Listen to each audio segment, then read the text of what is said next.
All right. And we are back after a 2-week hiatus. Back to the live streams. I know it's a day late. Again, sorry about that.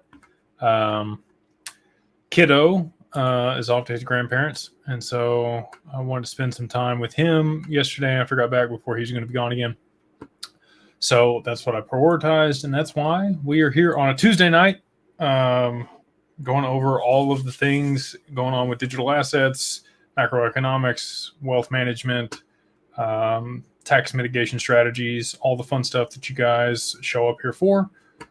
So, not my normal time, but hopefully it provides some value for y'all.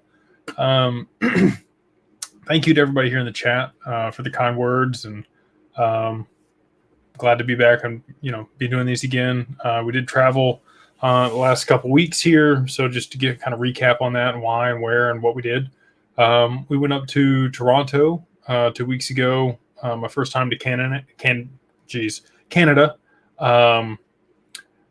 Great city. Was very impressed by the amount of growth that's taking place there in Toronto.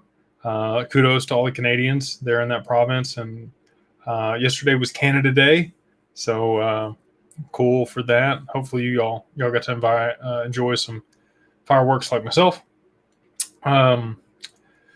We went to Collision, which is a large tech conference there. Very cool, well put together. Like 40,000 something people showed up there to that conference. I'm going to give you all a fantastic idea. Okay, so whoever can create this, I can find people that will give you money to do it if you have the expertise. I need someone to build or create an RFID tag or something that goes in like the little lanyard that they give you when you go to these conferences, and then like AR goggles or glasses that you can put on, and basically like you have to put in some criteria about yourself when you register for the conference. Who you are, what you do, different qualifications. And then like when I show up to these events, I just want to use it. Like I said, I think it's a great idea. Everybody that I've told about is like, yeah, if we could do that. So you have these glasses, they've got the little tag, and you can like sort by who you want to talk to for what reasons, right? Like, why are you there at the conference? When you walk into a huge room of people, like you have to network and go around the whole room. It takes a lot of time. You need somebody that you're doing it with. You need a team of people really to like get to every single person in the room to really understand who's there for what. And then you got to take cards and it's a bunch of stuff. So if I could sort it down to like, it's a room, let's say it's a room of 200 people and there's like 6 people in that room that could really move the needle forward for me and my business, pay a lot of money for that. I'd pay for VIP. Every single conference that I went to, I'd pay an extra $2,000 just to be able to know exactly who I needed to talk to in every single room that I walked into, and create meaningful relationships to be able to progress my business and whatever I was there to do.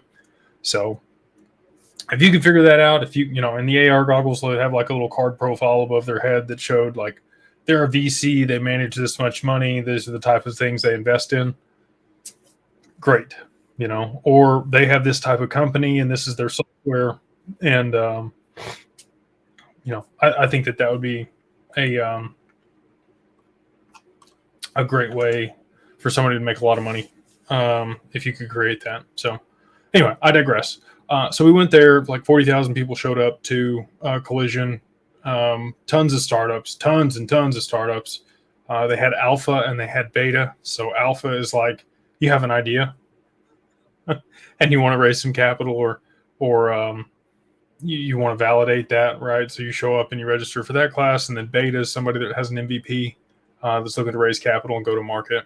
So a lot of different opportunities, a lot of people in all different types of tech. AI was big, obviously. Blockchain and Web3, not as much, but we were able to kind of cultivate a little, a lot of side conversations around what we like and what we're looking for. We did get to meet with the Monetary Authority in Hong Kong, talk about, their Web3 regulation. We got to meet with the authority there for that, who resides in New York and deals with it, international interest for the U.S. For Hong Kong, and yeah, we also got to meet with their gentleman that like builds relationships with Canadians in that capacity. He was familiar with family office, and so we kind of resonated on a few things there. But really enjoyed that trip. Again, got to see Canada. Very small piece of it. Toronto is just one part of Canada. Did get to meet with a few clients there, so I was excited to do that. A few people from the mastermind group, which was cool. And we have people from all over the world in the mastermind. Probably 3 or 4 people there in Toronto. Got to meet up with a couple of them, so that was awesome. And then from there, I went over to Turkey. And you might be wondering, why is Jake bald?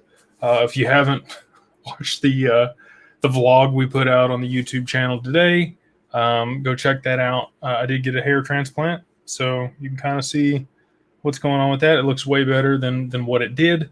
A couple days after surgery, it's all scabbed up and nasty, but all that's gone now. So we'll see, progress and results over time. It's going to take a little while before my hair grows back. So I'm going to look like,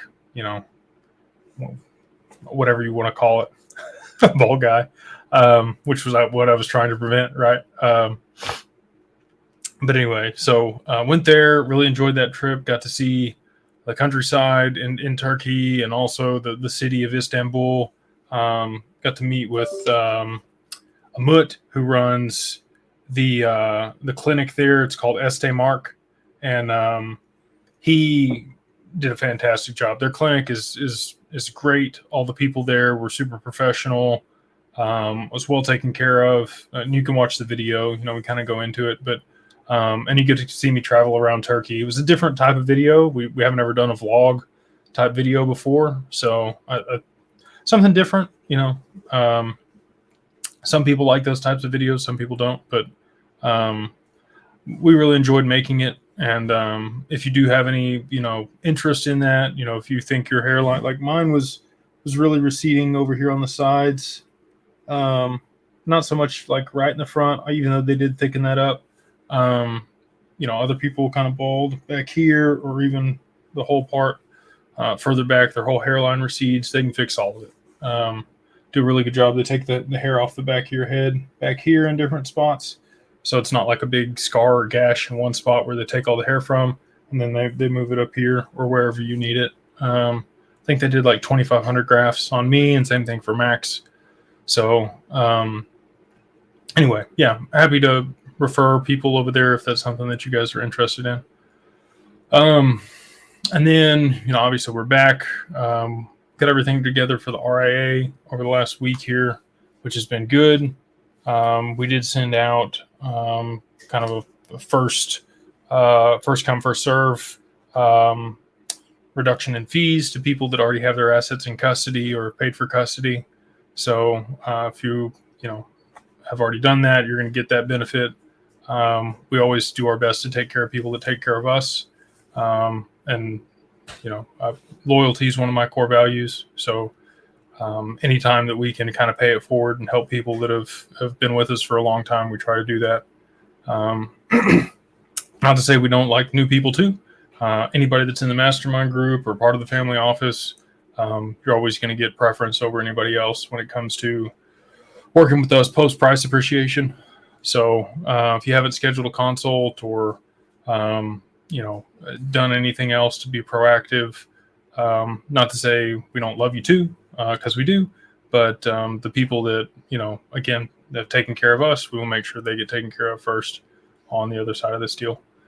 So anyway, rambled on there, gave you all a little spiel. It looks like we got a good number of people on here, so we'll go ahead and get into some of the questions.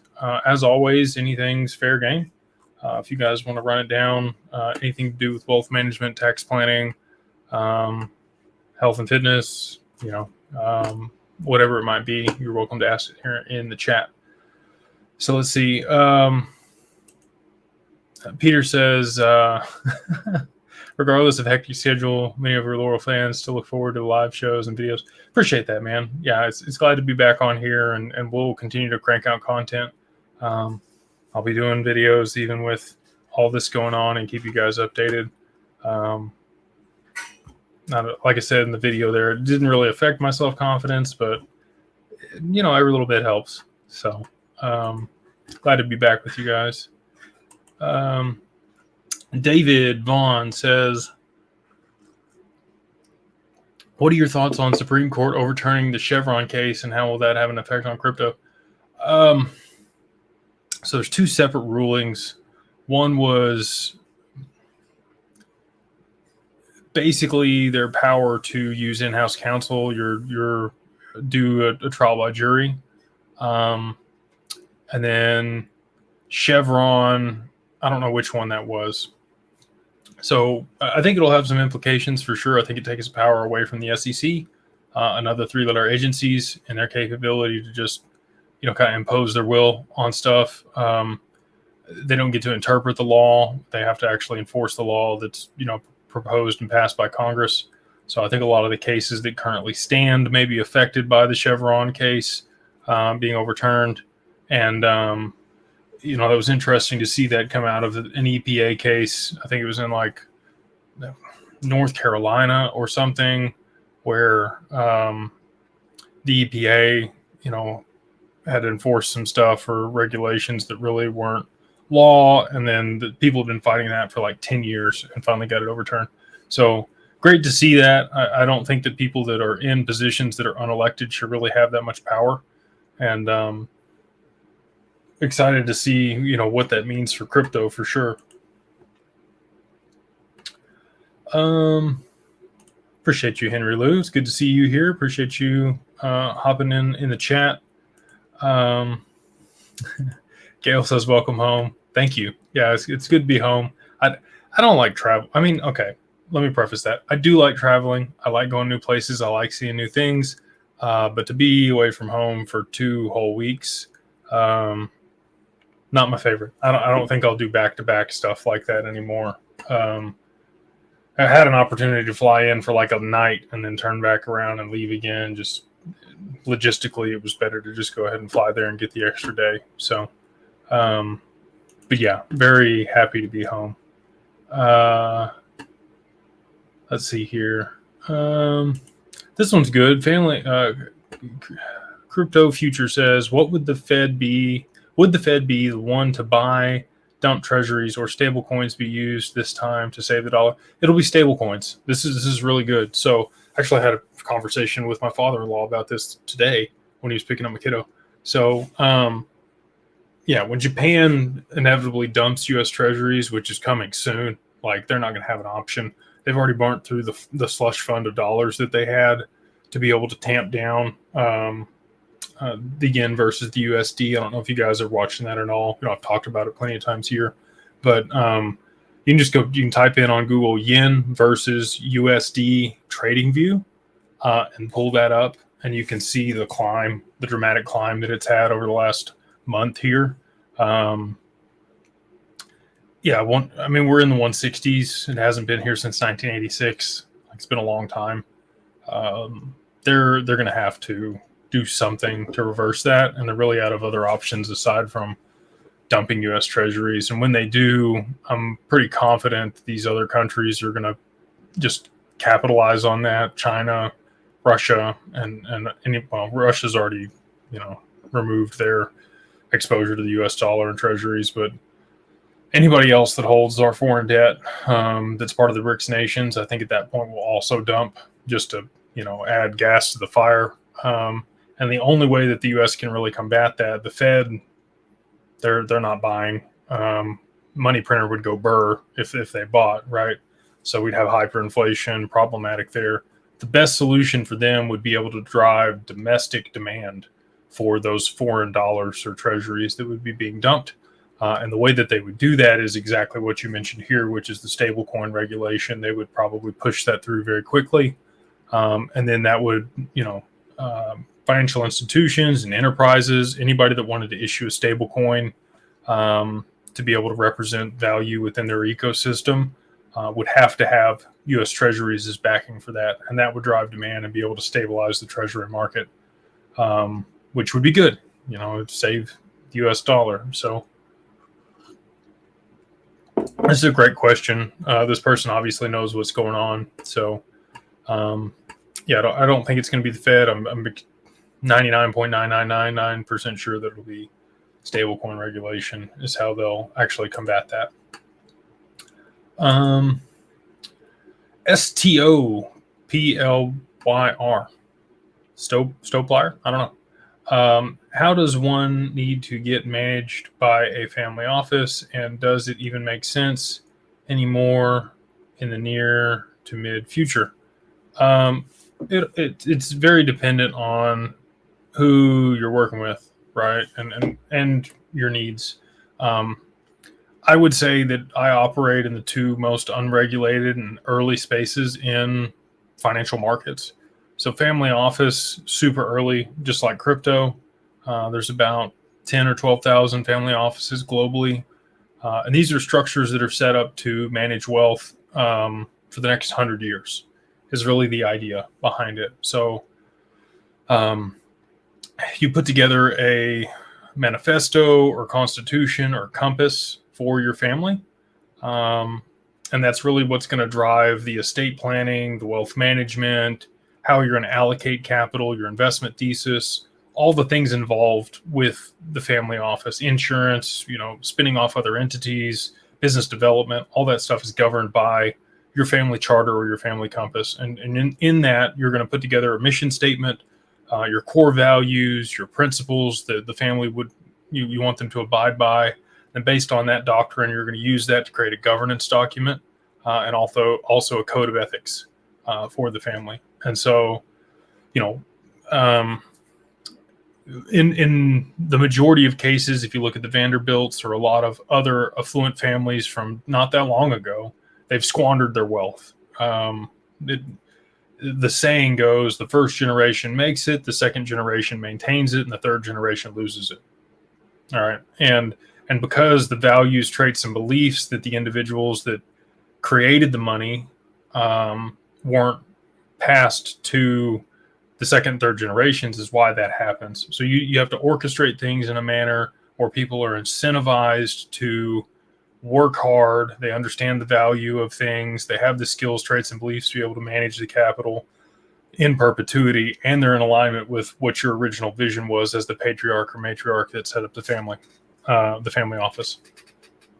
It's a difficult deal, right? Legacy is a hard thing to create. A lot of people want it. There hasn't been a whole lot of people that have been able to achieve it effectively.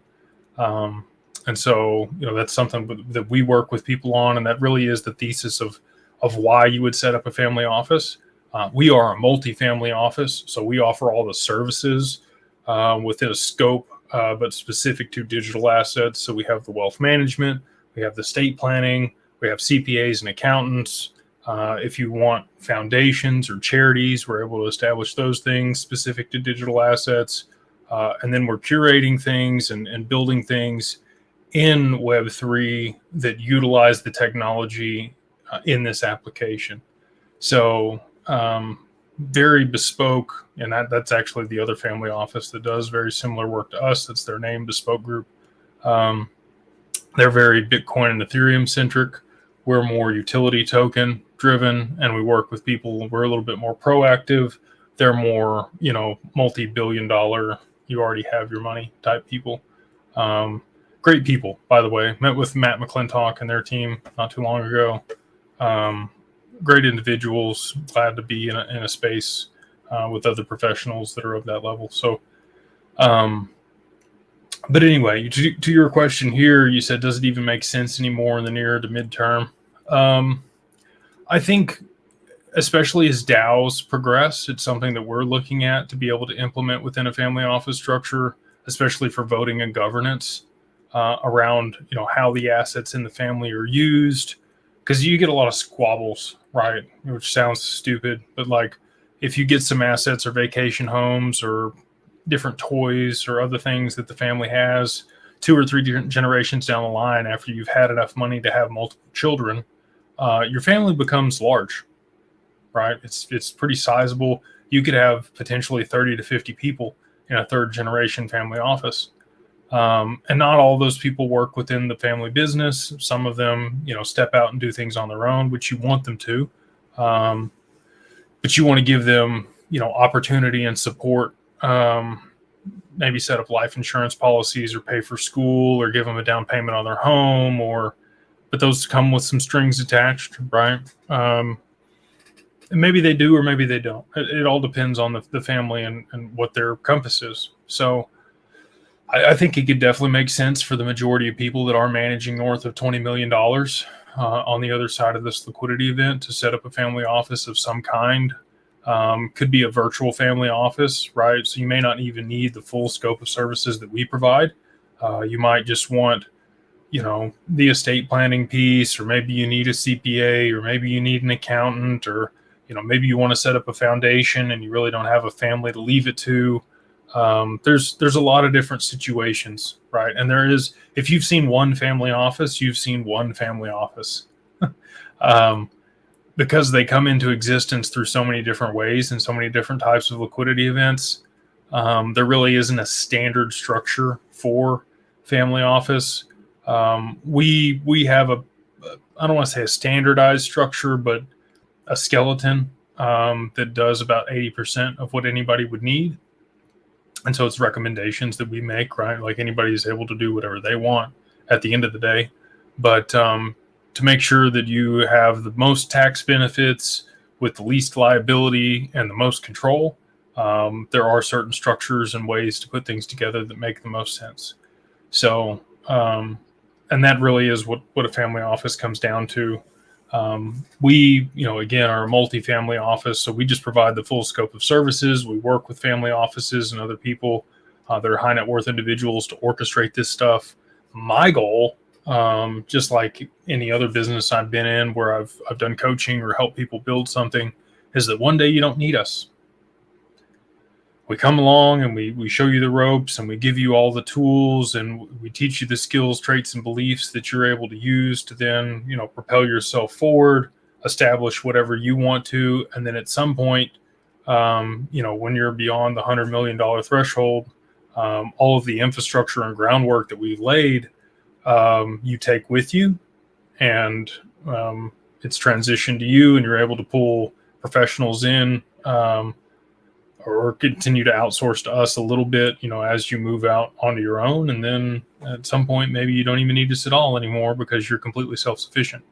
So, and that's kind of the way I've put the model together, really. I just want to be able to help people in the short term here. A lot of what I've built has been selfish. And so if I'm able to share those resources and help people out, and make a little bit of money along the way, then I think that's great. I get a lot of fulfillment from what we do. So anyway, I've rambled on a lot about this, but it's something I'm passionate about, and I appreciate you bringing it up. He followed that up. He said, are there better solutions? For managing, $50 million or more? Not really. I mean, if you just hold it in your personal name, you're going to have a lot of personal liability and potential loss. You're not really mitigating risk that way. You're going to want, you could set up a custody. You could work with an institutional custody provider at that point on your own if you wanted to. But the benefit of working with us is you're going to get reduced fees over time as the AUM within our account grows. So, and we pass that along. We don't make any money off of the custody component. We just, try to provide that as a service and lower it to as much as we can for people. The wealth management side of things, you could hire a bunch of people and have analysts and find deals for you.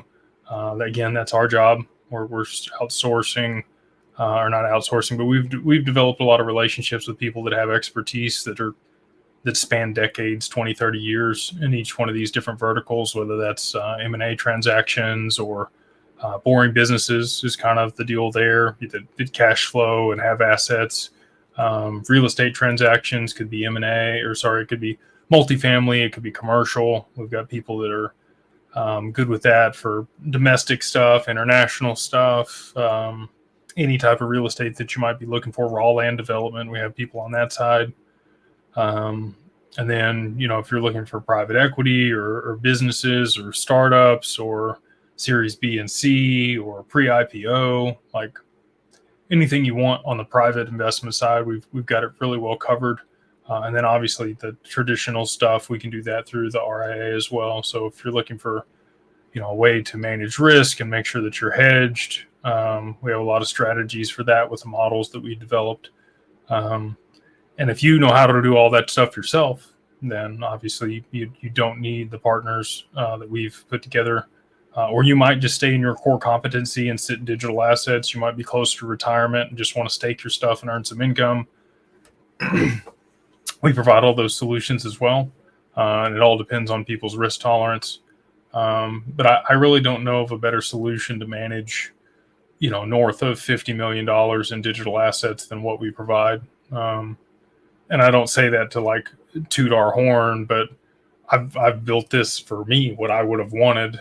And because of that, I just haven't met anybody else out there. Even the other family office on the wealth management side, they're fantastic on the estate planning side, hands down. I don't want to say that they're better than us, but they are at least as competent or potentially more competent than us on that side. Just because they've been doing it since 2021, whereas we're, about a year old, well, a little longer than a year old now. But anyway, on the wealth management side and the DeFi components and the borrow and lending and the PPLI and all the other strategies that we employ to mitigate taxes and produce income for our clients, I don't think that they're quite as far along. So anyway, yeah, I think a family office is a great solution, but if you can come up with something better, I would love to look at it. Marsha, she's asked a good question. Stockholm is launching their ETP for XRP tomorrow. And she's asked, what does the ETP mean for us?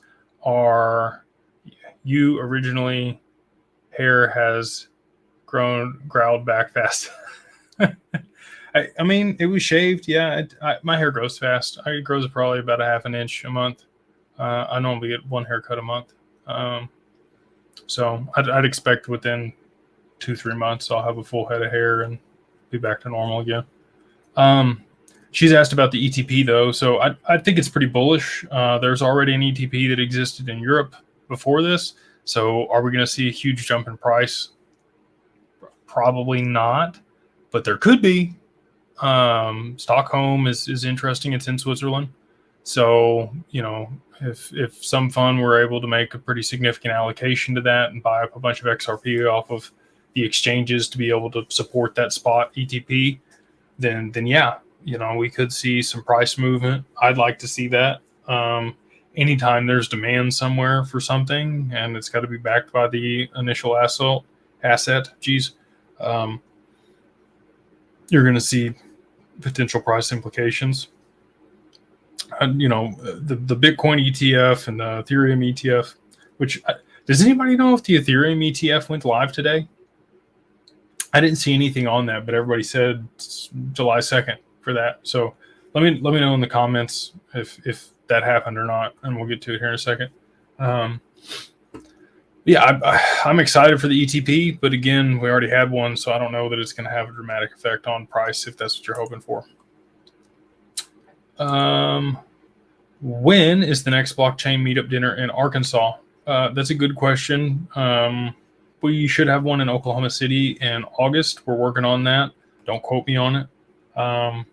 But again, for any updates on, we have one for the mastermind on July 13th here in Dallas. So if you want that information, if you would like to attend one of those, just join the mastermind group. Again, a lot of that's for those members. So would love to have you there if that's something that you're interested in. Let's see here. Everybody's so nice in the chat. He says hair is overrated.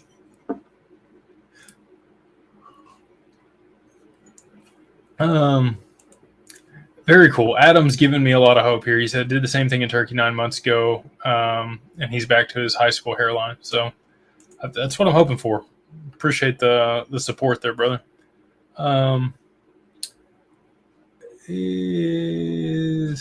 Let's see. Are they more affordable than Bosley Medical? I haven't looked at Bosley. We did quote some people here domestic in the U.S. and they were somewhere between 9 and 12 grand for the same procedure. Over there in Turkey for this, I think it was like 40. It's like 38. is what we paid. So anyway, like I said, happy to share Estee Mark. The plane ride over there wasn't that bad. It's long. It's like 13, 14. Well, it's probably not that long because we went to Dubai and then back. So it's probably like a 10 or 12-hour plane ride from here in the U.S. somewhere. But to save, potentially eight grand, you can spend a couple grand on plane tickets and get out for half the cost, and you get to see Turkey.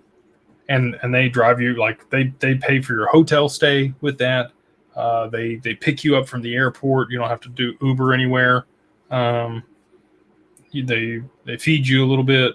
You're still going to have to the hotel had breakfast for free, but you're gonna have to cover some other meals while you're there. So I think all in, maybe we spent like, I don't know, six grand per person, all in between the flights and the deal and the food.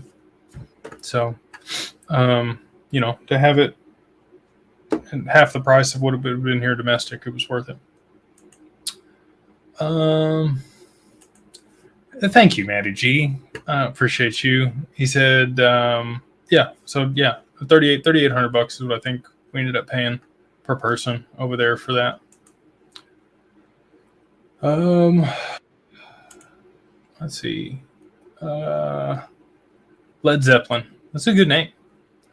He says, "What's up, bro? Waiting on regs and case ending." I think a lot of people are waiting on the case ending, but I think we're going to see price appreciation for XRP previous to previous to the case ending. I think a lot of people, like we saw with the ruling, we got a big pump there, and then came back down. Obviously, we're half that now. Moved up to like 90 cents, and then we're back down to like 47, 48 now. I think we're going to see prices. I think Japan's going to be the catalyst that causes price appreciation for XRP. It's really what I think it's going to be. I think they'll dump U.S. Treasuries and adopt the XRP to be able to settle and back their currency, and that's how they'll stabilize themselves, and then that'll drive adoption globally. So, anyway, but I think that'll be the catalyst to usher in regulations here in the U.S. MiCA went live on the 30th in the UK and the EU, and it's not specific to the UK. The UK kind of follows along through Brexit, whatever the EU does. So, but I think that'll kind of force stablecoin regulation here domestically also. And if we get that, then Tether goes bye-bye. So. Victor says, totally missed out on you guys coming up to Toronto. We'll definitely try to make the next meetup. Yeah, we need to have something up there in Canada. We have, like I said, we have a lot of mastermind members and other people that we've been able to garner relationships with up there. We got to meet Aaron Grinhoss in person, which was cool. He came and spoke at Collision on a panel. Great guy. If you are looking for estate planning up there in Canada, happy to pass his information to anybody up there. He is who I would recommend as the go-to in that jurisdiction for estate planning for your digital assets. We got to meet with another law firm as well they're more on the M&A transaction side of things and ICOs and issuance going to market for crypto companies up there. So if you have an idea, you want to launch a token, you want to do something in this space, happy to make that recommendation as well.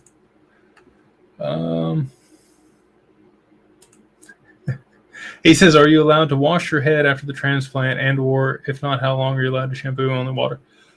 They gave us this, they gave me 2 shampoos. One is like a thing I pat on the front here. That was weird with the eye thing. You pat it on there, and it just kind of moisturized your scalp and make sure that it heals good. And then there's another shampoo that's like an anti-hair loss shampoo that they gave us for the first. You go to the clinic the next day after the surgery. They wash your hair for the first time. They basically show you how to do it and kind of hold your hand through it. And then you go through a procedure the first 3 days after you can pat your head, and then 4 to 6 days after you can rub it, and then 6 to 10 days after you can actually get after it and like start washing your hair again. So, takes a little while.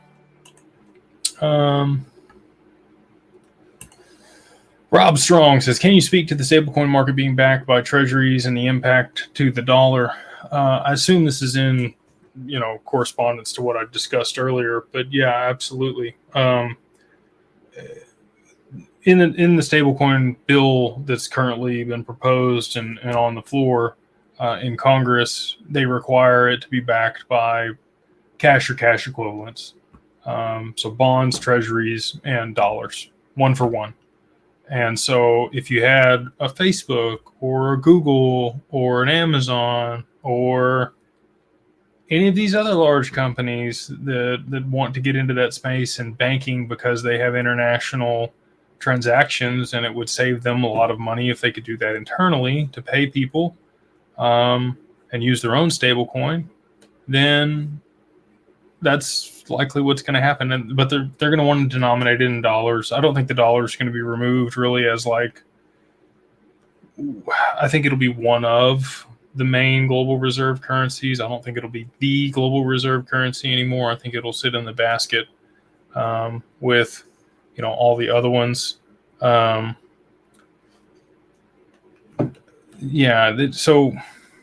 to stabilize it, so let's say all of these other countries did dump treasuries and we didn't institute the stablecoin regulation to drive demand here domestically for that, it would be horrible for the dollar. You would see interest rates on treasuries skyrocket.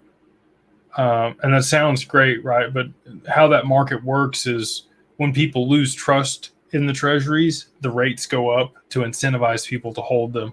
So the higher the interest rates on the treasuries, the more risk actually associated with that market. And we're back at levels that we haven't seen in a long time for US dollars, and the yield curve's inverted, which means the 2-year treasury actually pays a higher yield than the 10-year because people are concerned that treasuries that are that long aren't going to be around. So there's more demand for the 2-year treasury than there is the 10-year. Anyway, and you wouldn't think it would be that way. It should be the other way around. The 10-year treasury should pay a higher interest. And that's why they say it's inverted. So anyway, I digress.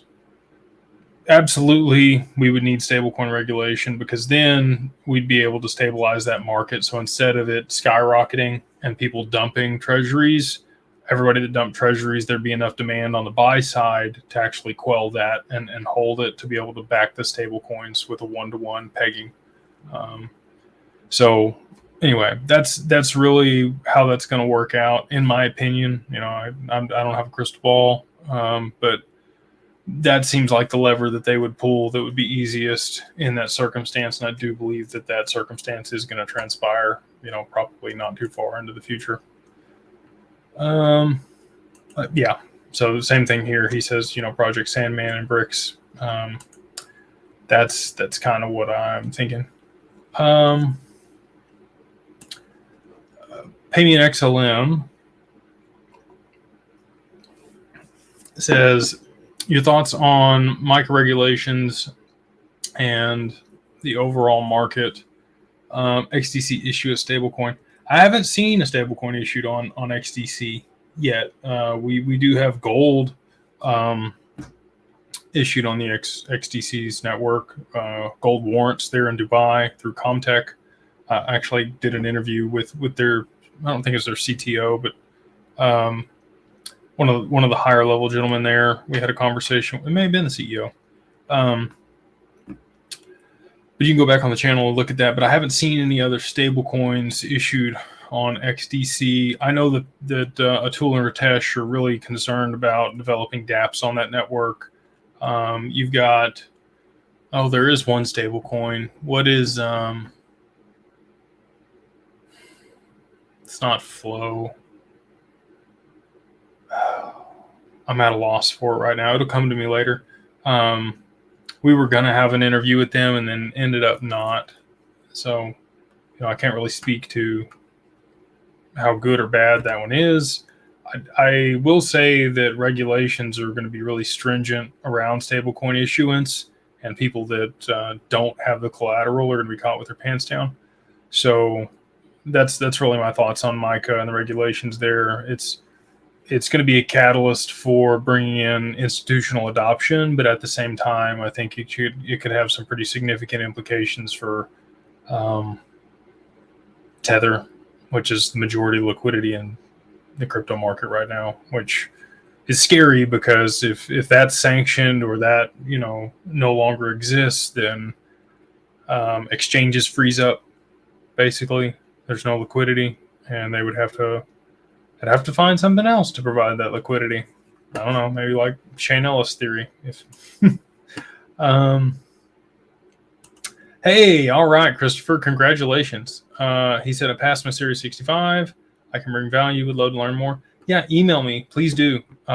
Just Jake at digitalfamilyoffice.io. Would love to have a conversation with you, brother. Let's see here. Thunderbell says, how can I transfer funds to you when using Cable and Brown without being hit hard in taxes? When you sell, or I just need a little more context around the situation there. So if you work with us, you actually don't need Caleb and Brown anymore. I've always been a proponent of Caleb and Brown. I think that they provide a fantastic service. I'm glad that they have brokers there. Australia is the most stringent financial jurisdiction on the planet, even more so than New York. And so, I think that they've been able to build a really good business there. However, the fees that they charge are pretty exorbitant. The 3% is pretty rough. And I think they actually moved to 3.5. So if you have your assets in custody with us, we have accounts that we're establishing with Archax and Anchorage. Archax uses Medico as their custody solution software. And I think Anchorage is in-house, but they're very similar. Both of them have $100 million in up to $100 million in insurance per vault. So every client is insured up to $100 million when they hold assets with us, and you can pay for, a higher threshold if your assets do exceed that eventually. But both of those institutions do have exchanges and broker dealers that are licensed to be able to buy, sell, and trade securities that are tied to, they're separate of, but with underneath the same conglomerate to be able to exit, when you do decide to sell something. So it's significantly cheaper and easier to do all in-house than, send them to Caleb and Brown and then sell it. And specific to your question here, I would make sure that your assets are in an LLC at a minimum if you're concerned about taxes when you do sell, just so that being in an LLC in and of itself is not going to save you on taxes, but it gives you the full breadth of the tax code to be able to offset those tax implications. So if you're buying a property or other things for the business or setting up life insurance, you can use accelerated depreciation, which if Trump gets back in, I think he's going to reinstate Section 179 back up to 100%. So, again, any vehicle over any piece of heavy equipment, which a vehicle over 6,000 pounds qualifies, you can use accelerated depreciation on. So last year I bought a truck, $60,000, 80% accelerated depreciation, could write off $48,000 of that against my income. You see these moms driving around in like G-Wagons and, SUV Porsches or SUV Lamborghinis. That's why, because it's a $300,000 or $400,000. Well, if it's a Range Rover or a G-Wagon, and maybe it's $200,000, but if it's a Lamborghini or a Porsche, even more. And then if you have 100% depreciation against that, you can put $40,000 down or $50,000 down and write off the full $300,000 or $400,000 against your income. So just stuff like that. And our team's happy to work with you, the CPAs that we have, and really just all the professionals that we work with. Their number one concern is mitigating taxes for people. So if you want to work with us post depreciation, like I was saying at the beginning, get in the mastermind or schedule a consult beforehand. We're going to make sure that we give preferential treatment to people that have been proactive, right? people that have shown that they are willing to make sure that they want to be established and set up previous to price appreciation. We're going to try to make sure that those people get preference.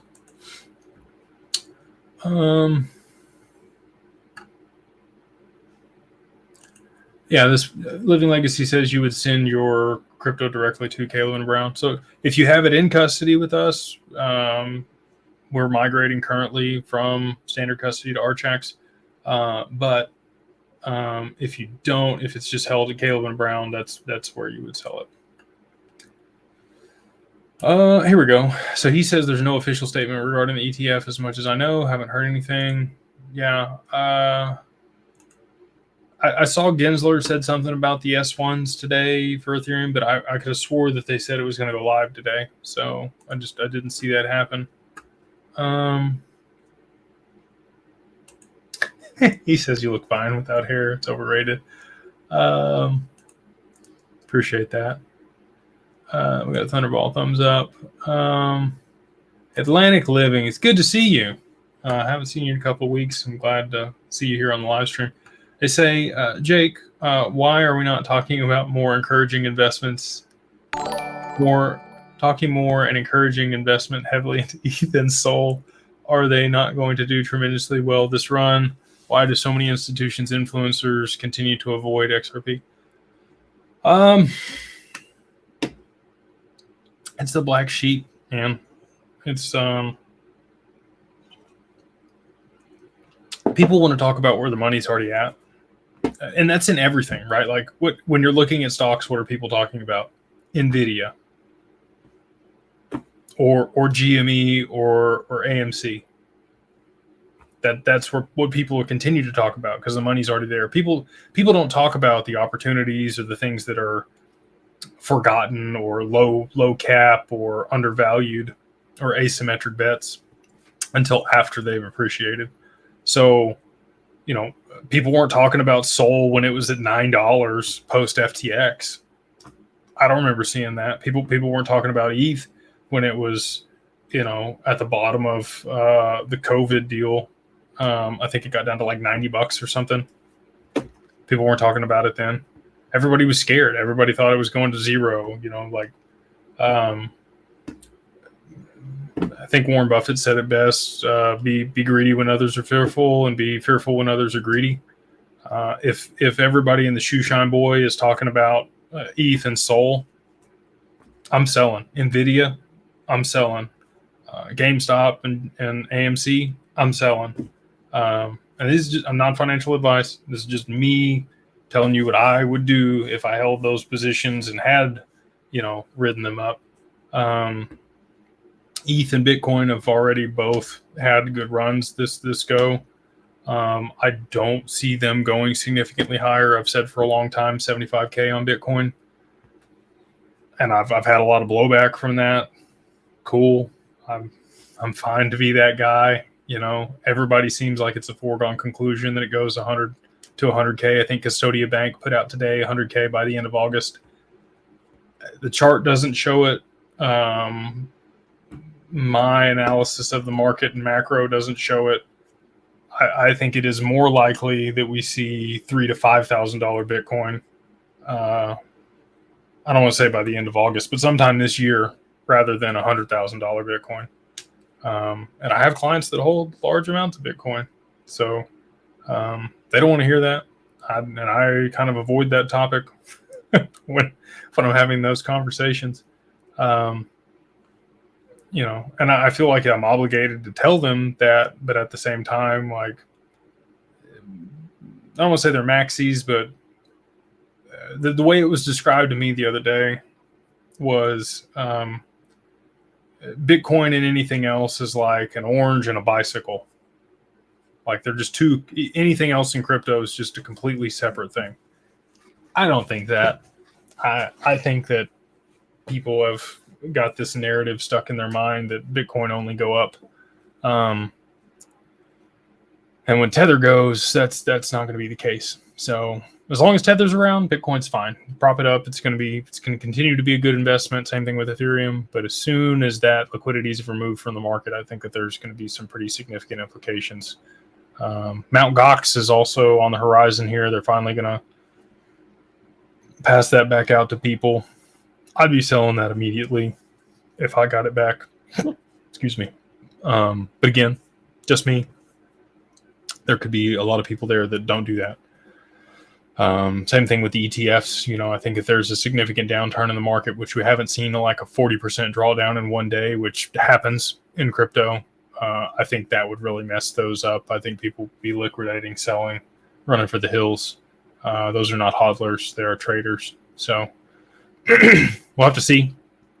But I'm with you. I wish there's a select few of us that really see, you know, some of these undervalued assets and talk about those things. And then we look stupid for a long time because they don't go up in value, right? Hedera, XRP, XLM, XDC's back under 3 cents. Like, if you bought this stuff anticipating a bunch of money, it hasn't happened yet, right? And everybody's looking for a get-rich-quick scheme. That's probably the other thing, you know. Past performance doesn't predict future. And that's, a lot of people have a hard time with that because they review charts and they look at history and they say, oh, you know, this is what happened before. I like watching Blockchain Backer because he poo-poos on the halving and the block rewards and the whole narrative that's kind of spewed around that. And he's right. Like, you can't dispute what he puts out there. So kudos to him. But yeah, it's the sexy thing to talk about. It gets clicks. So you're going to get paid by YouTube. You're going to get paid by attention. And then separate from that, you may have other ulterior motives also. So that would be my 2 cents on that. Thank you, Honest Abe, for the super chat. He says, Wyoming Trust is almost done. Whoop, whoop. Very good, sir. Does trustee need to be in Wyoming? Depends on which trustee you're talking about and depends on what type of trust you have. So if you have a domestic asset protection trust, your management trustee would need to be there in Wyoming. Yeah, it's going to have to be there in Wyoming. Your distribution trustee, I think, also has to be in Wyoming as well. We have a distribution trustee. We also have a management trustee. He says, does the trust protector need to be appointed right away? No, it does not have to be appointed right away. Let us know when you can be a trustee. Thanks for all you do. Thank you, brother. There's certain criteria that we'll have to have on staff before we're able to provide that role. We may acquire a trustee service provider just to be able to provide that for our clients, because the main point of contingency we run into when you do set up the trust to hold the digital assets is normally you'll have an LLC either in or outside the trust. And the manager of that LLC cannot be the person that gifted the assets. They can't remain in control in that way. They can, but like, you're basically asking for a problem with the IRS and also potential piercing of the trust. So we would look, we're looking at solutions to be able to step in as the manager of the LLC to be able to provide that. And we can do a bifurcated LLC. I think that's the way that we may end up doing it. So we'll do all of the admin, movement, accounting, all that stuff. And then we wouldn't have any voting rights, and the individual themselves would have the voting rights and be able to kind of manage the trustee or manage the LLC in that capacity. So it's something we're looking into. There's a couple different ways we can orchestrate that, but very good questions, and I appreciate you asking them. I'll have to send you an invite for another group that we have, Carbon 2, in the mastermind. really dives deep on a lot of this stuff. The majority of people in there are business owners that run stuff that's, 7, 8, 9-figure businesses. And they're going to have other liquidity events. They manage multiple assets. They have other trusts set up, and they've gone through this process with us. And so this is a lot of the conversation that we have in there on a weekly basis on Sundays. If that interests you, Beyond Broke Mastermind. I think it's mastermind.beyondbroke.com if you want to go check it out. I haven't seen this in the chat, but I'm going to say it because I always forget. If you do like this, please like, subscribe, share, put it out there for people. It is much appreciated, and it does help the channel grow. Cornell says, hey, brother, appreciate your comments. What's your view on repricing of gold by governments in order to reduce their debts? Thanks so much. I think that it will happen in some capacity. I just don't think it's to the levels that a lot of people anticipate. Like a $50,000 gold doesn't make a whole lot of sense. And that's really what it would need to be in order to be able to offset the amount of debt that we have at this point, even though, on the Fed's balance sheet, it's still like $42 and some change. So even if you moved it to today's value, you would have some offset there. But I think it's going to be more on the digital asset side. So again, I'm biased, take it with a grain of salt. I have my, and it's where my investments are. So complete disclosure, like I'm biased on this. Okay. But I do think XRP ends up a tier 1 asset in the banking system, and they could revalue that just by using it. So they wouldn't actually have to revalue it. They could just start using it in certain corridors to be able to settle transactions. And by proxy, the volume on the network would then move the price of that on their balance sheet to offset debts. So if governments all over the world had those pre-allocated contracts that Ripple didn't disclose in the lawsuit, 1,500 pre-allocated contracts, then, if they are holding a pretty good chunk of XRP and the price did move to $50, $100, $500, $1,000, $10,000 per XRP eventually, it'd be a really cool way to offset the debts that they have, because you have assets and liabilities. As long as your assets, are the same value as your liabilities, then you've offset those debts. So I think gold will have a role in that, but I just don't think it's going to be as significant as people anticipate. Living Legacy. Let's see. Oh, he's just a good question. Peter's asked if the surgery was painful. No, they injected my head with a lot of lidocaine, so that was kind of painful. I don't know if you ever had a lidocaine injection before, but once they did that, everything was numb, and they gave me a Valium, and I don't do well with blood and stuff, and I was able to fall asleep a couple times during the surgery. So if that tells you anything, after the first part of it, it really wasn't that bad. Thank you, Living Legacy, or not, I'm sorry, Atlantic Living.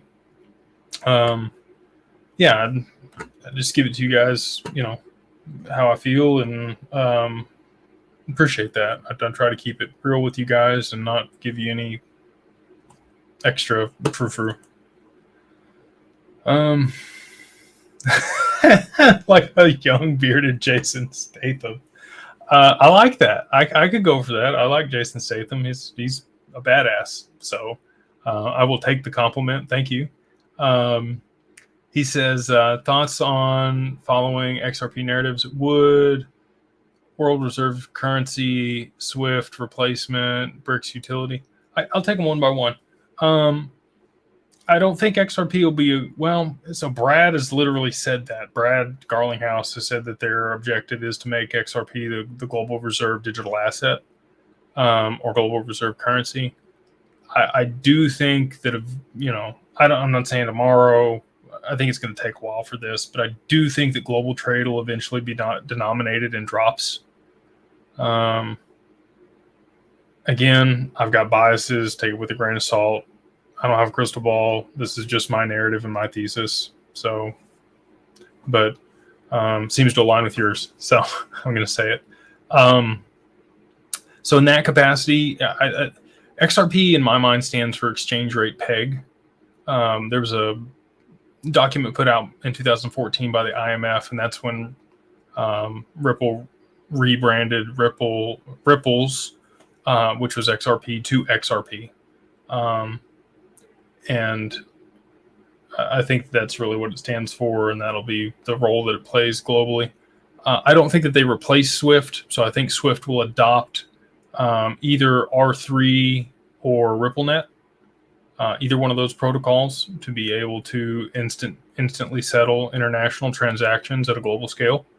And irrespective of which party they choose, it'll still be XRP that they use, either through Corda or through. And then here's the other piece of this: to be able to issue stablecoins and even CBDCs, you need smart contract protocol to be able to do that. And Corda allows for that. It's got smart contracts that are native and can be built within that infrastructure, private permission networks, and but you need a way to settle those. And XRP is what I think it is an option. It's not currently being used, but it is an option. And I think once there's enough liquidity there, I do think that that'll be the settlement token of choice for R3. So that's the Swift piece. It's either R3 or RippleNet is how they end up settling instantly. And then BRICS Utility. You got mBridge, which allows for interoperability between a couple different things with the BRICS nations. Yeah, I absolutely think that BRICS will utilize XRP, and I think those other nations that are mentioned there will likely probably play roles as, I don't want to say global reserve currencies, but large players in the global economy. And I think that they'll continue to grow in power after this transition takes place. So, which is good. You need that. We need a lot of the third world countries to come up in their quality of life and living for the people that reside in those jurisdictions. And I don't think that means that there's less of a standard of living for the U.S. I did for a long time kind of think that we would come down. But I think this transition will actually just pull the rest of the world up to our standard of living. So excited for that and hopeful. Good questions, by the way. Adam says, do you see everything playing out fast in the next year in terms of utility utilization and mass adoption?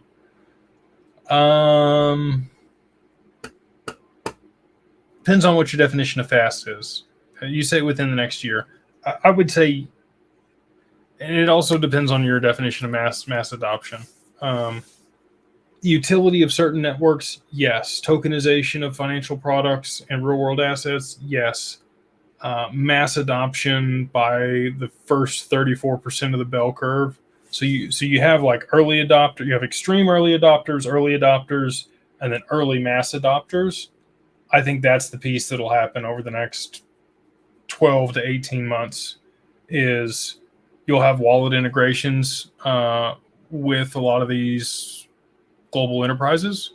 So like I mentioned before, Google, Facebook, Amazon, I think a lot of those people will just add a digital wallet to their offering and your accounts, and we'll have stable coins, and people won't even realize that they're using crypto to settle, but they will be. And so in that aspect, yes, I do think that we see by the end of 2025 tokenization of global stock markets. I think that those will be settling real time, T+0 by that point. And so, if that's something you include in mass adoption, yes. What I don't think will happen in that time frame is tokenization of physical products and real estate. So we are building things to allow for liquidity for private investments, but like to get all the titles and stuff for physical items that exist on chain is just so cumbersome and such a large ask. I think that it'll take probably 3 to 5 years to really accomplish that. And that's fast. That would be fast if it got done in that time frame. I think it probably could take even longer than that. So if that's your definition of mass adoption, then no. But the other aforementioned things, yes. So again, I'm just not sure. I'm not clear on what your mass adoption piece is there. But utility, check. Utilization, check. Mass adoption, question mark.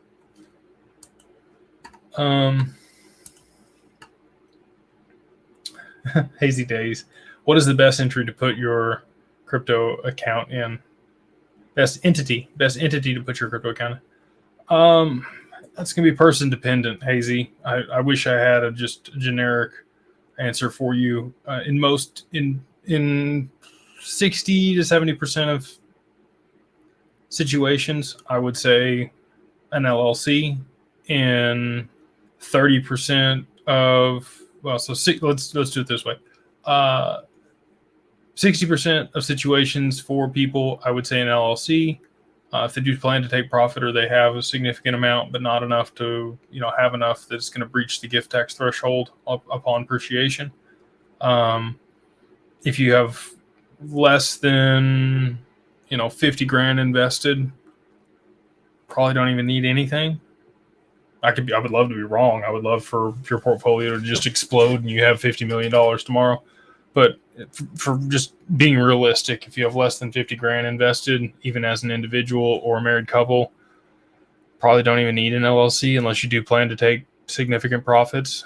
And then if you're, well north of what is going to be above the gift tax threshold, then a trust probably makes the most sense in that circumstance. So that's kind of how I look at it. And again, it would also depend on what jurisdiction you reside in. If you're here domestic to the U.S., the LLC or the trust makes a lot of sense. If you're international, setting up a Nevis LLC or a trust in Portugal or Switzerland or the Cook Islands or Jordan, Monaco. There's a lot of different jurisdictions that provide tax benefits. The Middle East, Caymans, BVI, which is the British Virgin Islands. I think that's the majority of them. If you're here domestic to the U.S., setting up a trust in Wyoming for digital assets is probably the best bet. But we see people set things up in Alaska, in South Dakota, in Nevada, Wyoming, Delaware sometimes. So anyway, I would consult with a professional. That's not me.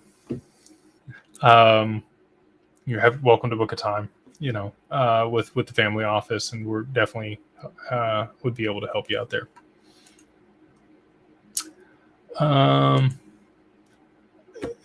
Thank you, Major. I don't know that I feel sharp, but we're here, and I'm looking forward to it growing back and seeing what the results look like.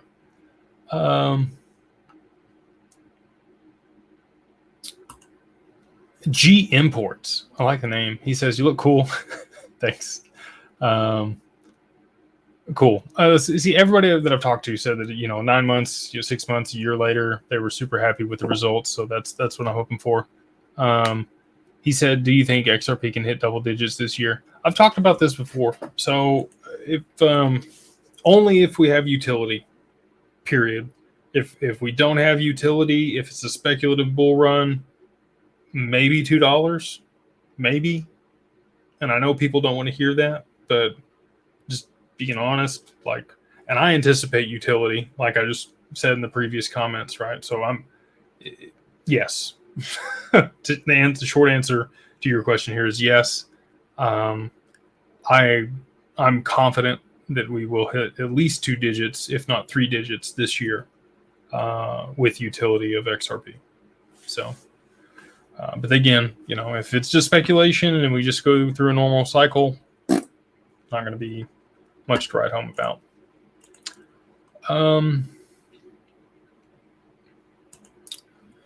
AC Cobra, I can't tell you what to invest in or what to do. If you want to have a conversation with Digital Wealth Partners, which is our RIA, Connor can absolutely tell you what to do.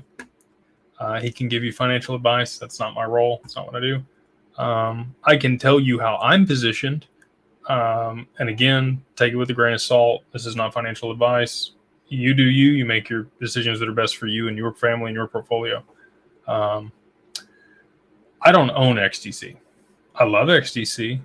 I love Hedera. I love XLM. There's a lot of assets that I think will have utility later on. I only own XRP. That's all I have. My entire portfolio, that's all I have. And coming from the understanding that I do and how to mitigate risk and diversification and all of the best ways to do that, I'm breaking all my own rules. And normally the three things that I require to make an investment in something, one, you need significant ROI. So for me, that means you do better than inflation, right? You have a real return on the investment. Number two, cash flows in some manner. So it could be dividends. It could be real estate property that pays you. It could be a business that you buy an M&A transaction. Or three, and three, normally I want all three. I want a capability to leverage against it. So I want to be able to borrow it, borrow debt or a line of credit against it to be able to take my money back out tax-free. Most people think about that in real estate, right? Like real estate at least keeps up with inflation most of the time, unless interest rates go up while the inflation's happening like we've seen now. Cash flows, and then also, you're able to borrow against it through HELOC or something else, and then take that equity that you have from the appreciation and put it somewhere else. XRP does not have cash flow. XRP, just now because of the relationships that we've orchestrated, has the capability to borrow against it. So, and we can do as little as I think we got one done for $100,000 against $250,000 the other day. So if that's something that you guys are interested in, again, it has to be held in qualified custody with us. It has to be under our management, but we can orchestrate that for people. But yeah, to answer your question here, I don't own any XDC. I plan on buying XDC later, and setting up masternodes and doing all the cool stuff with that. We talk about that stuff in the mastermind group. We have a way to be able to leverage your XDC to earn some income in there. But in the short term here, until XRP appreciates, that's all I'm looking at. Because my thesis and my bet is that far exceeds anything else in the market in the short term. And then there'll be other opportunities on the other side of that, where even if some of those assets like XTC do appreciate, it's not going to be anywhere close to what XRP does. And then I'll be able to buy it back, borrow against my XRP and get into positions and earn income with assets like XTC.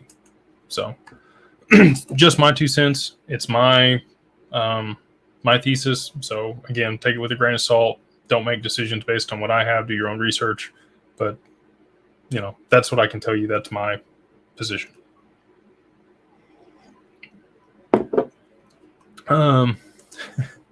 STO seems like he's listened to me talk before. Marsha, thank you for the super chat. She says, I could listen to you talk about the stuff all day. Thanks for your honest answers and your own views and what you do. Thank you for being here and listening and taking time out of your evening. Everybody that, takes the time to watch this. I never would have thought that this many people would care what I have to say. Super cool to be able to share this. I get a lot of fulfillment from coming on here and having conversations with you guys. Feel like I know people before I meet them on calls. So it's great on my side too. So thank you. B Hodlin XRP. It's a good name. Says, can you explain what broker dealer has approval to trade custody digital assets, and how does this firm handle if a digital asset gets called a security? So here domestically in the US, Prometheum was given a digital asset securities license by the SEC. They're the only registered broker dealer domestic to the US that has full capability to trade tokenized securities in the eyes of the SEC. Uphold has their broker-dealer license in the UK, and I believe domestically here in the US as well, but they don't have the digital asset version of that. So, it's still kind of up in the air. Can they trade digital asset or tokenized securities? Archax doesn't have their broker-dealer license here, but they do in the UK. They have their custody license here domestic to the US and in the UK. They're looking to expand to Singapore and the Middle East. They do have the capability to trade tokenized securities at their firm using Medico's infrastructure and software. So let me reread the question here, make sure I'm answering it correctly. Can you explain what a broker-dealer has approval to trade? I assume you mean what broker-dealer. So I answered that. Prometheum here domestic to the US is the only one that has the license that clearly states they can trade tokenized securities or digital asset securities. But internationally, Archax, Uphold, and those in the Middle East, Komeinu and Hex Trust have the capability to do it there via the DIFC and VARA. Talked to Zonix today. They're the real-world asset tokenization partner for Ripple, and we'll see what happens there. But how does this firm handle if digital assets get called a security? I mean, if ideally you have the license and you're able to transact, right? There's no issues because you're already a registered broker-dealer and you have the capability to trade tokenized securities or digital asset securities. So Prometheum they're going to list ETH as a security and trade it on their platform. I'm pretty sure they know that it's going to get classified as a security, just like I've said before. And again, I don't have a crystal ball. I could be wrong on this, but my thoughts are that anything that is pure proof of stake, where you're taking an asset and handing it to somebody else, putting it in their pool in expectation of return for something that they're going to do with it, is a security. Delegated proof of stake, I think, is going to bypass that. So Flare, XDC, I think those will get away from being called a security, but anything that is pure proof of stake, I think ends up getting regulated as security. And so Prometheum, at Consensus, the guy came on stage and had the conversation, and basically everybody hates him. It seemed like I didn't think they were that bad. We talked to them last year. I know that there's a lot of potential collusion and problems there, so I digress on that point. But the broader crypto community dislikes them because they state that ETH is a security, and then everybody else dislikes them because they've got this favor with the SEC. So I don't know, man. Hopefully that answers your question. I know I rambled on a little bit there, but if you need further clarification on it, just let me know below. Thank you for being here, another Nomad. You're appreciated. Here we go. Robert, he says that it was delayed until next week for the ETH ETF. Thank you, sir. Yeah, I didn't know. I didn't see any public comments on that. I was confused and wanted to know if somebody else knew for sure.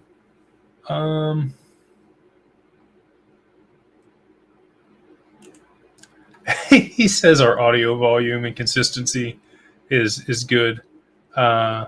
Everything stays the same on my stuff. Like I'll tell you, so Max Avery is the mastermind behind everything you see here. And he is super anal about making sure that everything looks quality, camera, audio, all of it. So you can thank him, and I don't say it enough. Thanks, Max, for all you do. It is much appreciated. So that's his doing. If I didn't have him, I wouldn't know what the hell to do on all this. So he's the guy. B Hodlin says last is a taxable event if the broker-dealer 1 sends XRP tokens to broker-dealer number 2. Why does a broker-dealer need to sell in order to send value of digital assets? This is a good question. They don't.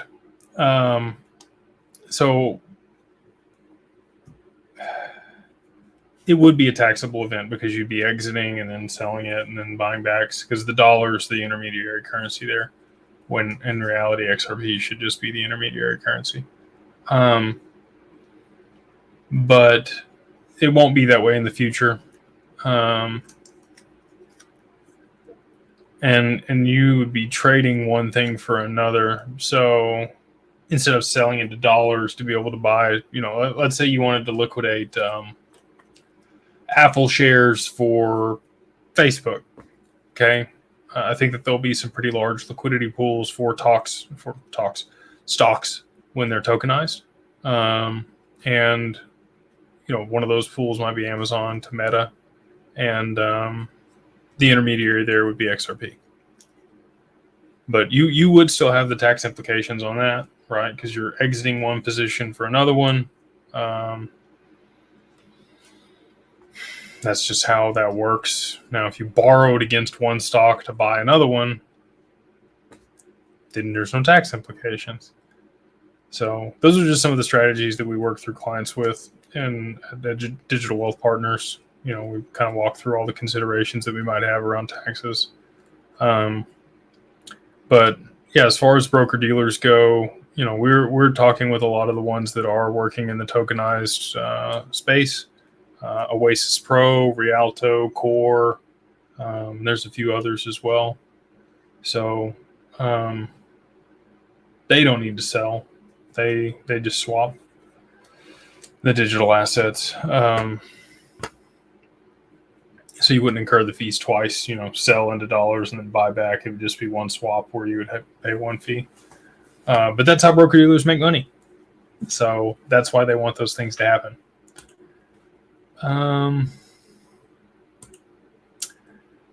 Jabril says, how does one access the mastermind meetings? I signed up with Mikkel's link. So we talk about those in the town hall. We will make posts about them in the general chat as well. Probably need to do that here this week, where we talk about location, time, and all of that. So I'll get that up in there. Thank you for reminding me, Jabril.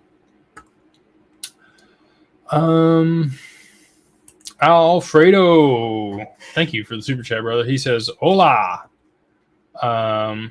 What's your humble XDC price prediction for the next run? Not financial advice, of course.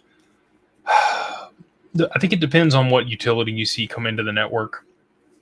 Obviously, SBI and R3 do plan to utilize XDC in some capacity. I think Andre Casterman and what he's built with TradeFi is fantastic. I think that they have that industry on lock for trade finance. It's definitely something that we'll be looking to deploy capital into through the family offices that work with us. Private debt on collectibles. When I say collectibles, receivables, is great. So let's say there's a company that needs capital. They've got receivables that are due in 90 days. They've got $1 million worth of receivables in 90 days, but they need cash now. J.G. Wentworth, they need cash now. They might be willing to sell those receivables to you for $900,000. Okay, so within 30 days, you make 10% on your money. Pretty good return, right? And they've orchestrated that on blockchain. So. And through smart contracts within XDC's protocol. So that's really what that is. And there's some other derivatives and other things that go on with that. I'm kind of simplifying things, but that's the general premise. And so, if you saw that use case come online for those receivables and trade finance, I think you could see XDC at $1. Maybe more than that, $1 to $3, somewhere in there. You could also see a speculative bull run for XDC, potentially in that price range also. So I think it all just depends on, utility, no utility, what's going to drive the price. But that's kind of my 100x somewhere in there, I think is pretty reasonable if you did have utility on the asset. If it's just speculation, maybe that's a bit far-fetched. Maybe 10 or 20x is more realistic. Thank you, Neurotic Nurse. Yeah, so here's the link if anybody's interested in the mastermind group. I think we have a little over 500 people in there at this point. So fantastic group of people. I can't believe, the culture that we've been able to build in that group, and excited for all the cool stuff that's coming down the pike and what we're going to be able to do, even beyond price appreciation. Yeah. So we got, I don't know. There we go. It'll come into vogue here. So, Warren Buffett in the Web3 world, our CIO, Matt Schneider, wrote this book here.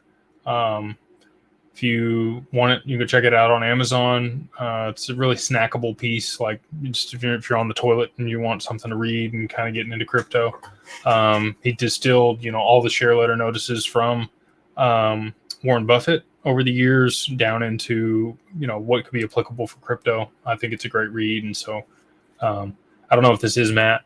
I don't think it is. But yeah, if you guys do want the book, I think you can go to digitalwealthpartners.net. And there's actually a funnel that we have on there. You have to give up your email address, but you get a free book. So if you're looking for something to read and you think it's worth the time, which I do, you can go check it out. Roger says, really appreciate Mikkel getting me set up with DWP. Great person, always gets back to me as soon. Yeah, Mikkel, I can't say enough. I'm super pumped that he came over to us and we were able to collaborate together and be able to move forward and kind of push things. We have a lot of alignment in where we see the space going, and I just kind of was ahead of him on the infrastructure for stuff. And so for him to get his 65 and then come over and be our lead financial advisor has been nothing short of fantastic. So kudos to him, and thank you for taking the time to meet with him and coming over to the firm. Good morning from Denmark. There we go. He says, I'm one of the 5 people that I spend the most time with. Very cool, man. And the only one I've never met in person. Well, when we get over there, I think we may be in, it's not Finland. Is it Finland? Slush. Wherever Slush is, we're going to go to that later this year as well. So ping me and we'll see if we can make some time while we're over there to meet you in person. That's cool to me. I changed a lot of my mindset by watching a lot of YouTube and just kind of isolating myself and spending time with people that I don't want to say idolize, but like respect a lot. And so, for me to be one of those people for you is very humbling.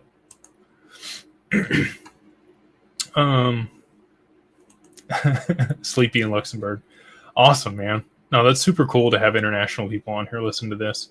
It's late here in the U.S. It's 10:30 Central Time. So speaking of that, I should probably wrap this up. I don't know, maybe 15 more minutes or so.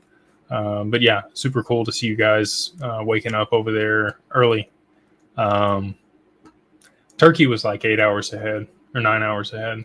So I kind of liked it though, because I could get the majority of my day like over, and then people started to wake up here in the US. And so it was just like after 2 p.m. in the afternoon where I had to like handle emails and stuff. And then when I could go to sleep and they would just pile up in my inbox and I could deal with them when I woke up.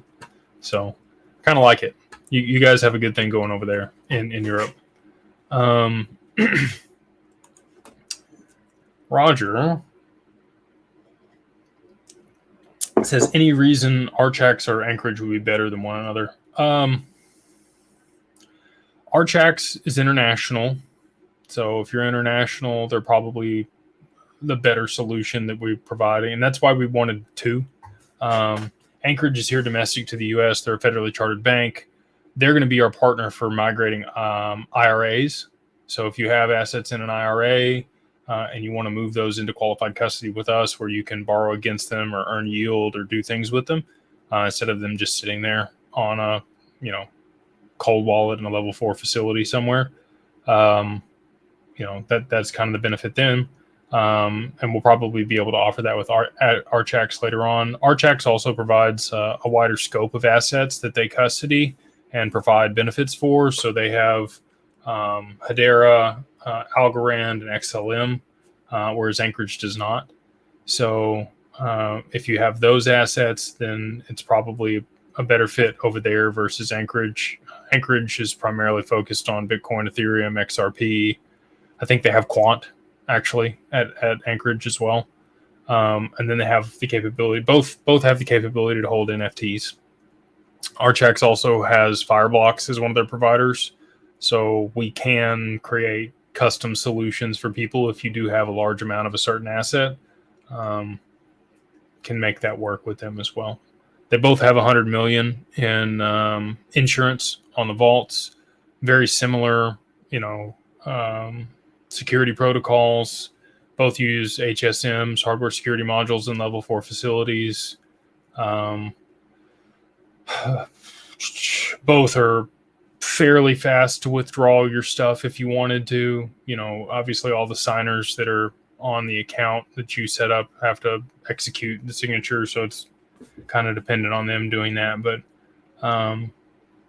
we're ready. We'll sign whenever you've requested. So those are some of the major differences that I can think of off the top of my head, Roger. Do you set up private banks and estates and trusts? We have relationships with private banks in international jurisdictions and other partners that do as well. And we can set up estates and trusts here domestic to the U.S. and internationally with our partners as well. So yes, I guess would be the answer.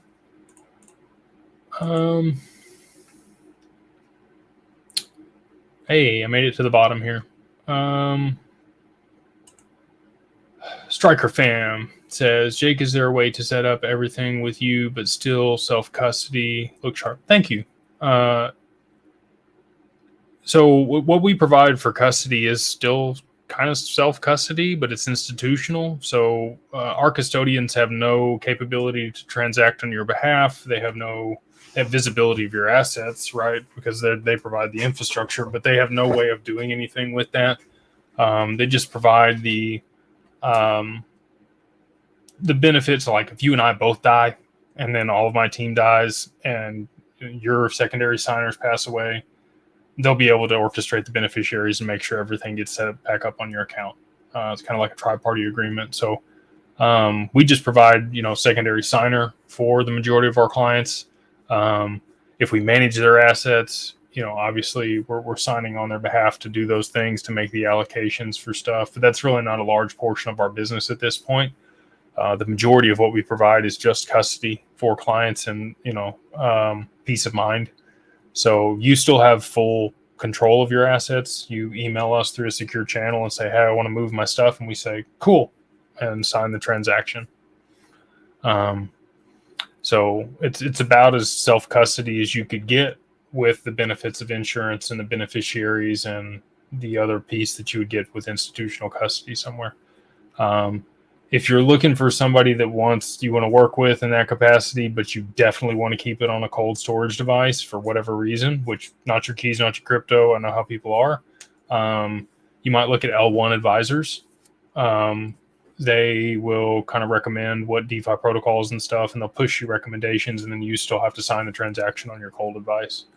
I don't think that's the way the industry goes. Otherwise, I would utilize their infrastructure and go in that direction as well. I'm extremely confident that institutional custody is the way things move, especially just to de-risk stuff. So in the future, especially as we get some of these other amendments on the XRPO, you'll have pseudo accounts. So XLS 64D, you'll be able to, basically create a pseudo account that is the representation of the liquidity or value of your XRP that you can use in pools while your assets never leave your account. And they stay in qualified custody, they stay insured, but you're still able to earn a yield with them with no issues. So those are the things that we'll be working with our clients. But again, if any of this sounds interesting to you, you're more than welcome to book a call, either with digital at digitalfamilyoffice.io, or you can go to digitalwealthpartners.net. Either one of those will get you to our advisors. So good question.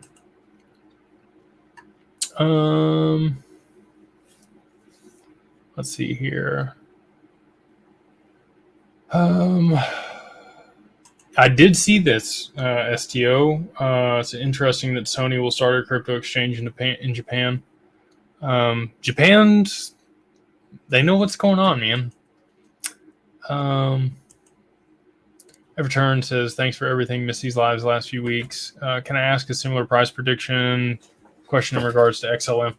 I don't know XLM this year or this bull run. It always stays pretty correlated to XRP. So it's kind of the wild card for me. I don't own any XLM. I have in the past, and I always sell it back into XRP.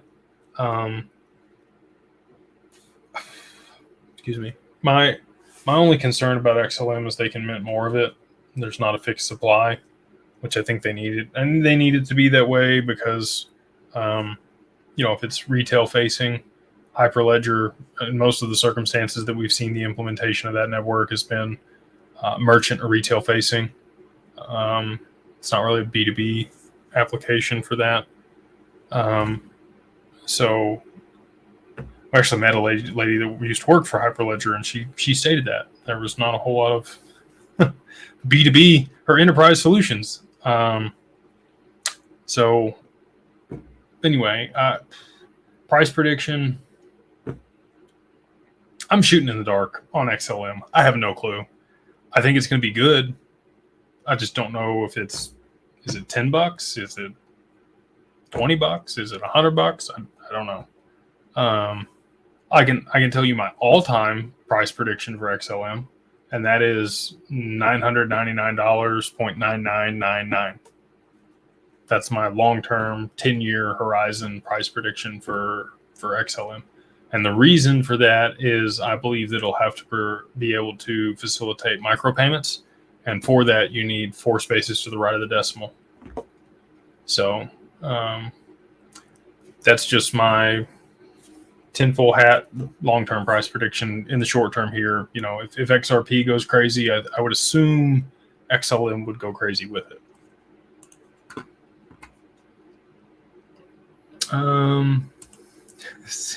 CJ says, you're the best. Appreciate you, brother. What percentage of SWIFT will XRP settle end of year?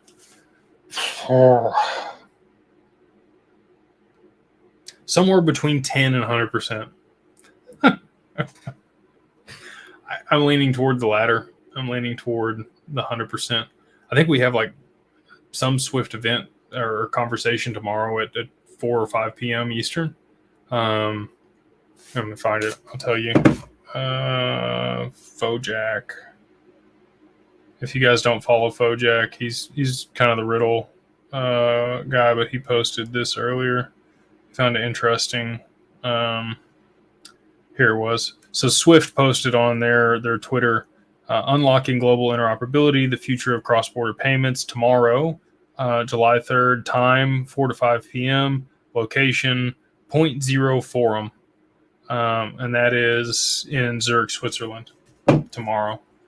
So I assume that's 4 or 5 p.m. their time. So they're, 7 hours at Denmark and some of the other people, Stockholm. You guys are going to be in that time zone. So you have to let me know. I think I'll be awake at that point. But, maybe they're going to announce there. Maybe they'll tell you what portion of their transactions will be settled by instant settlement by end of year. It's definitely something I'm looking forward to. But my guess would be somewhere between 10 and 100%, and I'm leaning more toward 100%. Live in Riches says, is there a chance that institutions and accredited investors are the only people that can hold a crypto? I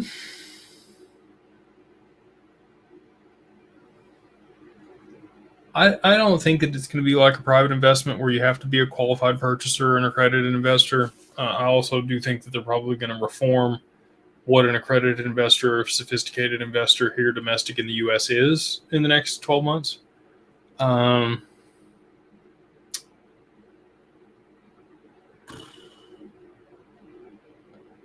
I've gone back and forth on this a bunch of times, and I really don't have a clear answer on it. It's definitely a possibility.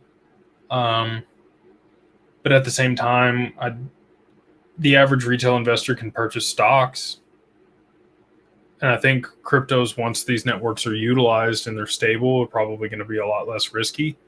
And so I don't see why retail wouldn't be able to purchase them through their broker or a regulated entity. Yeah, I'll probably go with the latter. I think it's probably an odd scenario if it's only accredited investors or institutions that can hold this on the other side. I think that retail will have the capability to hold it. And I think a lot of the exchanges get bought by the investment banks and other market makers. So, broker dealers in the space.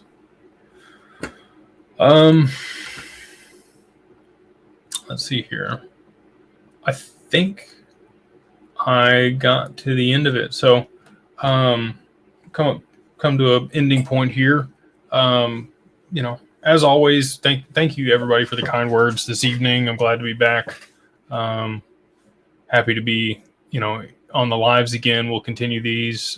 Probably we'll do Tuesday, Thursday this week. So maybe a 4th of July live. We'll see. I don't plan on going anywhere. We may go watch some fireworks. So maybe I don't know, maybe we'll do it tomorrow night. We'll see. But you guys will know. We'll put out a time. And glad to be back. Like I said, traveling's fun, but I'm glad to be home. So shameless plug here at the end. As always, if you guys do, find this valuable, please like, subscribe, share.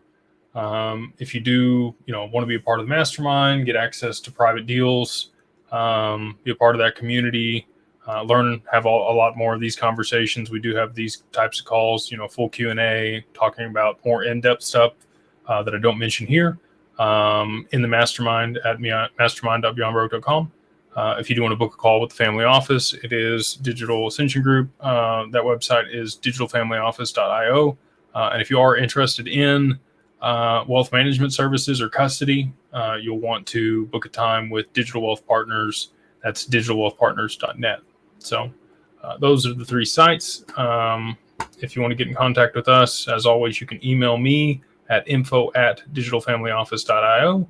And on that note, I hope you guys have a wonderful week, a wonderful night, and we will see you on the next one.